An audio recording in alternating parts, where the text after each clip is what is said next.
Dans le corps de Christ, nous ne pouvons pas nous engager comme membres ou comme employés de l'Église. Nous avons entendu des gens dire qu'ils vont entreprendre un travail dans l'Église. Ces idées sont tout à fait étrangères à la vérité du corps de Christ.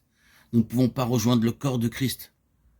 Prenez encore l'illustration physique et voyez à quel point il est ridicule pour la main ou le bras de quelqu'un d'autre de dire qu'ils vont rejoindre mon corps. C'est absurde. C'est une église dans laquelle nous ne pouvons pas entrer sur le plan horizontal. Nous devons y entrer du ciel, par naissance, pas en y adhérant. C'est la loi de la croissance du corps. C'est par naissance, en étant issu du ciel. Et ce qui est vrai des rapports de l'adhésion au corps de Christ est vrai du ministère et de l'œuvre. Nous ne pouvons pas nous engager dans une œuvre ou un ministère dans le corps de Christ.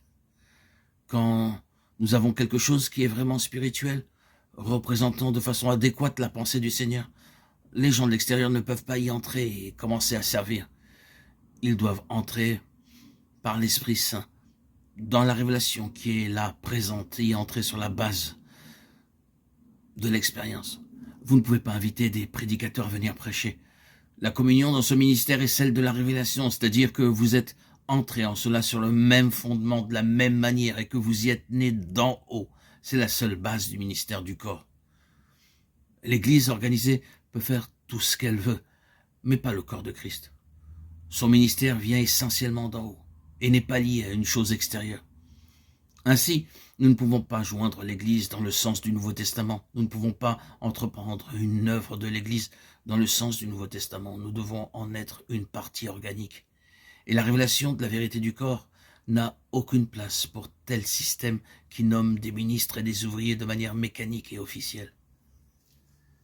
Vous ne pouvez pas vous saisir d'un frère et en faire un employé ou un fonctionnaire dans le corps de Christ. Vous le pouvez dans un système terrestre, mais pas ici. Tout cela doit grandir par un processus spirituel. Et c'est issu de la vie intérieure que le ministère s'exprime, grandit. Ce n'est pas officiel, c'est corporatif. Cela ouvre tout un domaine de la vérité qui serait intéressant. Mais nous nous arrêterons là pour le moment.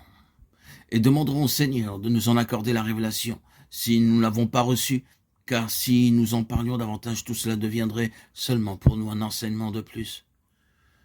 Une vérité, une doctrine. À moins que le Seigneur rende cela vivant et nous en donne la révélation. Mais combien la différence est immense entre ce qui s'appelle l'Église ici-bas, avec son système, ses méthodes, ses relations, et cette vérité que le corps de Christ est une réalité spirituelle et céleste. Quelle grande différence! Cette réalité céleste et universelle dans sa dimension et dans son ministère, bien qu'elle puisse être simplement représentée par une poignée de croyants dans un lieu, c'est un ministère universel. Quelque chose qui n'appartient pas au temps ou à l'espace. C'est essentiellement spirituel, céleste, illimité.